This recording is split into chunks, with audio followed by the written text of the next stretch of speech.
ono Muhoozi byakola mu M7 ne banno bitambulira ku mateeka. Bino si bye byabatwala mu nsiko. Bino Tafiire byayogerako kubanga yakikkaatiriza nti aba Directorate of Crime Intelligence ekulemberwa General Christopher Damulira batta abantu extrajudicial killings era n'alabula amujjide mu bigere Professor Ephraim Kamuntu. Bino bimwalwanirira bye byabatwala mu nsiko. Lwaki ono mutabani wammwe temumukomako?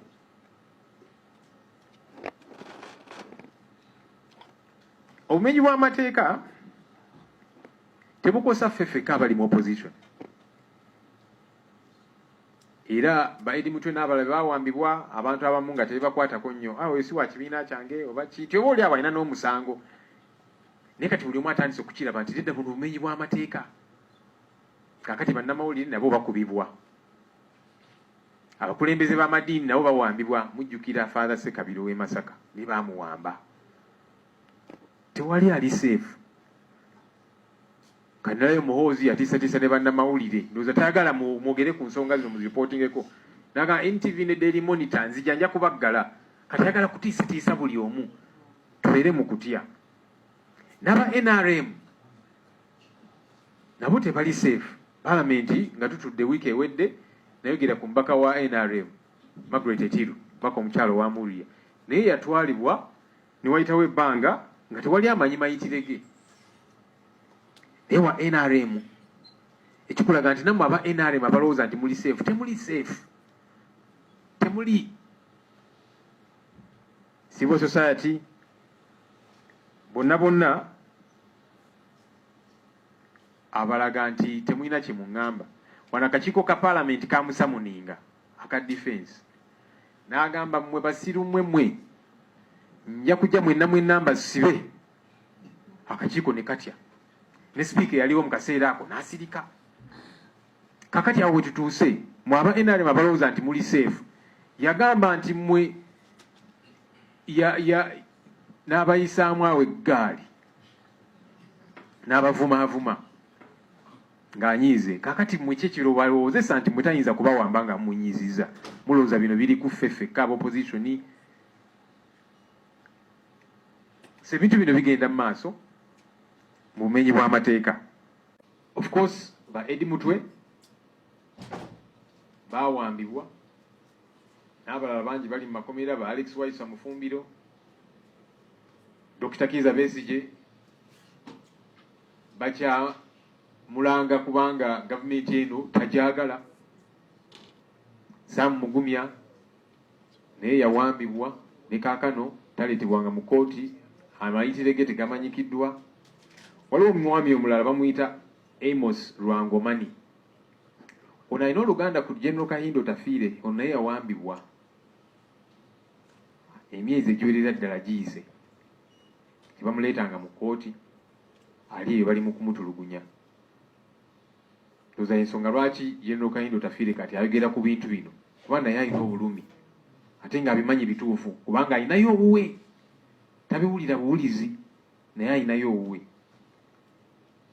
Christopher Godi abamu gwe bamanyi nga King Zare oyo naye yawambibwa ennaku z'omwezi 21 April ne kaakano taleetebwanga mu kooti, tatwalibwanga mu kooti. Bwe twava mu kalulu ka 2026 akakaggwa mwalaba engeri gye kayisibwamu omukulembeze w'ekibiina kya NUP Oweekitiibwa Kyagulanyi ne famire ye neerumbibwa ne bayisibwa obubi. Ebintu bize bibeerawo bino. Kakati ku Mande mwalabye Kanso Elias Lukwago balumbye amaka ge ne bamuwamba. Muhoozi n'avaayo nti ono nze mulina mu basement. Abamu ne bagamba nedda byakusaaga n'abalako ebifaananyi. Embeera eno tetulina kugikkiriza kusigala ng'etambula bweti kubanga enkya tetumanyi ani gwagenda kukima. Muhoozi akola effujjo erya buli kika. Alinga omwana omanyi abaana b'abagagga batera okubeera n'effujjo. Kati bw'omuwa ku buyinza oba oli awo bw'atasobola ne kiyitirira kati ne Muhoozi bw'ati bw'ali mu kweyisa ate nga ffenna ensonga eno erina okutukwatako. Mwami Museveni yagamba nti kino ekisanja kya Buteebaka, kisanja no sleep, era n'agamba nti abakulembeze ababba ssente y'omusolo, abakulembeze abatafa ku bantu ajja kubasiba.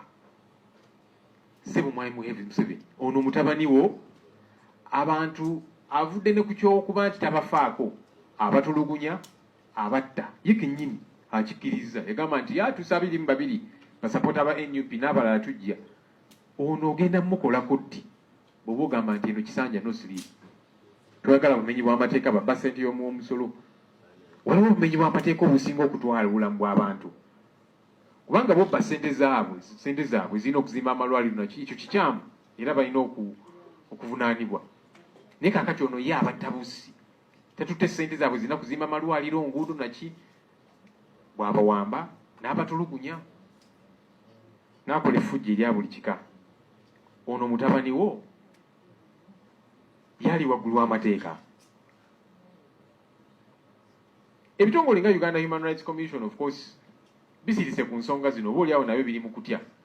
Muhoozi bwe yawamba Eddie Mutwe, aba Uganda Human Rights Commission ne bawandika ebbaluwa, twabalemerako nnyo, tubawandikira ebbaluwa naki ne bawandika ebbaluwa ne bamugamba amute ate Eddie Mutwe n'abagamba mmwe nno saagala kummanyiira, nammwe nja kubakima, ne batya. Kati baabivaako. Ekyo kitongole ekiri mu ssemateeka yaffe. Tulabye